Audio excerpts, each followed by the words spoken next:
يا صباح الورد والفل والياسمين. هنعمل النهاردة مع بعض الكنافة بالمانجا، الترند اللي قالب الدنيا بقاله فترة.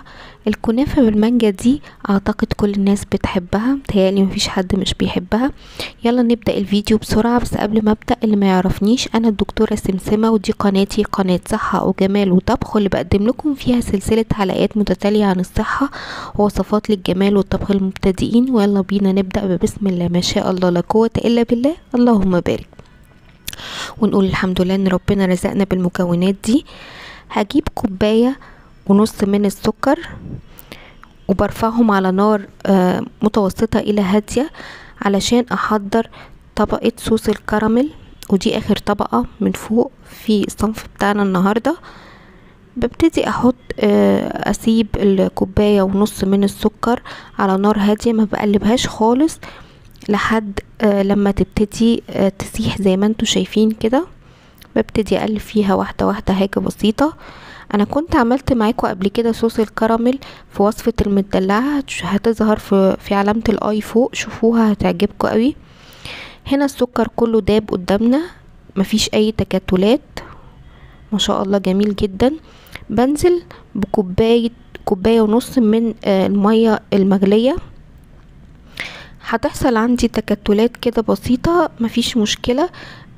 اصبري خليكي وراها، هتدوب ان شاء الله، لان هي في الاول وفي الاخر سكر يعني.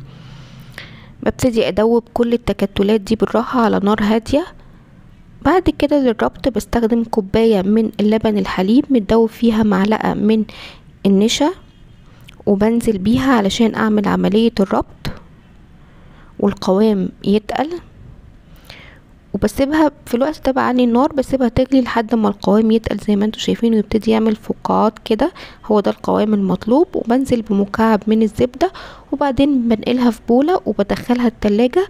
القوام طبعا دلوقتي وهي سخنة قوام خفيف، لما بتحط في التلاجة القوام بيتقل.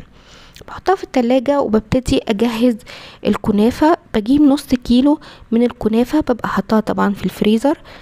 بفتتها بايدي كده، مش في الكبة، مش باستخدام المحضر، بايدي، علشان انا عايزاها بطول معين، الطول اللي انتوا هتشوفوه ده. وبعدين ببتدي اجيب معلقتين من الزبدة وعليهم زيت ذرة، وبنزل بالشعرية بالكنافة،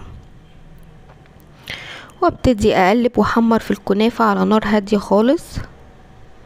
مش بدخلها فرن بقى ولا اي حاجة، زي ما انتوا شايفين كده لحد ما تاخد اللون الجميل ده. انا بغمقها على قد ما اقدر، بس مش بحرقها طبعا، بغمقها لان هي لما بتبرد لونها بيبقى افتح درجتين. ابتدي اجهز طبقة الكريمة. بجيب 4 كوب من اللبن الحليب، بحط عليهم 3 معالق كبار من الدقيق، و4 معالق من كريم شانتيه. طبعا الكريم شانتيه بيوديها في حتة تانية خالص. و4 معالق من النشا، وكوباية صغيرة من السكر. وبدوب بالمضرب كده على البارد الاول لحد ما التكتلات كلها تدوب. وبعد كده ببتدي ارفعها على نار هادية وادوب لحد ما القوام يتقل معايا. وبنزل بكريمة عشان اعزز الطعم. طبعا الكريم شانتيه والكريمة بيودوها في حتة تانية خالص. طبعا انا حطيت هنا قشطة بلدي، بس هي ما اتصورتش يعني، شايفين. وابتدي اقلب على البارد لحد ما القوام يتقل. بنزل ب4 نقط من الفانيليا، وابتدي ادوب.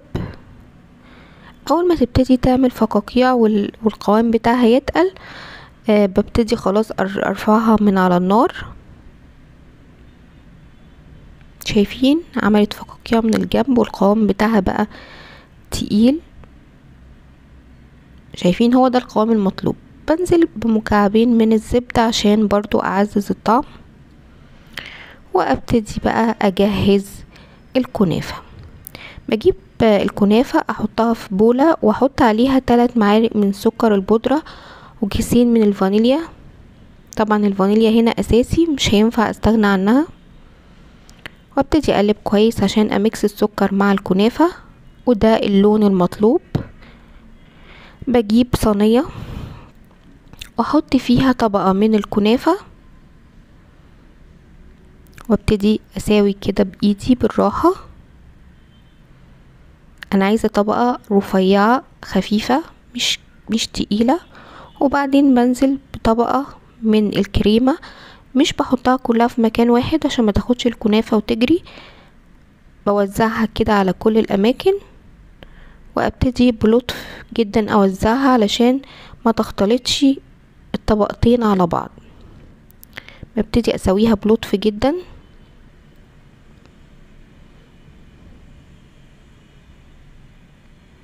وبعدين بنزل بمكعبات المانجا. كنت جبت مانجا وقطعتها مكعبات وبنزل بالمكعبات المانجا، وطبعا بزودها يعني حسب الرغبة، بتزودي او بتنقصي كمية المانجا حسب الرغبة. انا طبعا هنا زودت شوية لاني يعني من عشاق المانجا.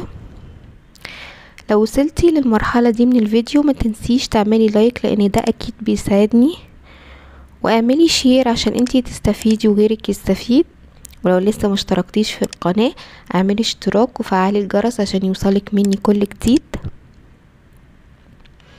وزعت المانجا في كل مكان زي ما انتوا شايفين بكثافة، ودي بتبان جدا في الاكل، بتفرق جدا وبتبقى طعمة جدا يعني. وبعدين بنزل بطبقة من الكنافة، طبقة رفيعة برضو من الكنافة، بحطها برضو بلطف كده، بوزعها على كل المانجا. وبعدين ببتدي اساوي بايدي بالراحة جدا علشان اخلي كل طبقة في مكانها بالشكل اللي انتوا شايفينه ده. وبعدين بنزل بطبقة تانية من الكريمة، يبقى انا عملت طبقة كنافة، طبقة كريمة، طبقة مانجا، وبعدين طبقة كنافة وكريمة تاني، وببتدي اساوي بلطف. وبعدين ادخلها التلاجة تمسك شوية. وبعدين بجهز اخر طبقة اللي هي صوص الكراميل او التوفي، بفردها زي ما انتوا شايفين كده كل طبقة في مكانها، والشكل بصراحة رائع. صوص الكراميل ده بيودي الكنافة بالمانجا صدقوني في حتة تانية خالص، بتبقى طعمة جدا وبيفرق جدا. وابتدي اسويها بالاسباتولا كده بنعومة. وبعدين اعمل الجناش بتاعي، وده طبعا حسب ذوقك ورغبتك. حطيت مكعبات من المانجا على الاطار بتاع الصينية، وجبت سلايد كده من المانجا وقطعتها خطوط طولي وعرضي. وبعدين فتحتها زي ما انتوا شايفين كده وحطيتها في النص عشان تديني شكل جميل. وبعدين ابتديت اجهز بولة تانية علشان احطها في التلاجة للولاد بنفس الطريقة، طبقة كنافة، طبقة كريمة، طبقة مانجا وكنافة وكريمة، وفي الاخر طبقة صوص الكراميل. وحطيت الجناش في النص مكعبات من المانجا بالشكل ده. وجهزت برضو علبة علشان الولاد ياكلوها،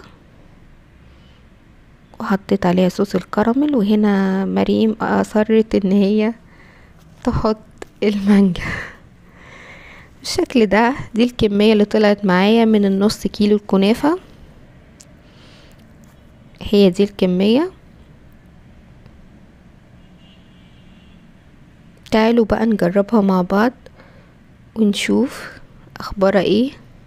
شايفين من قريب عاملة ازاي دي بعد ما دخلت التلاجة وتماسكت شوية.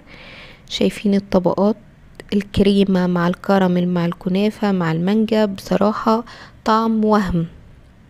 نبتدي نجربها مع بعض. شايفين بقى الجمال، شايفين تحفة. وبس كده خلصت حلقتي. ليكم مني أرق التحية، والسلام عليكم ورحمة الله وبركاته.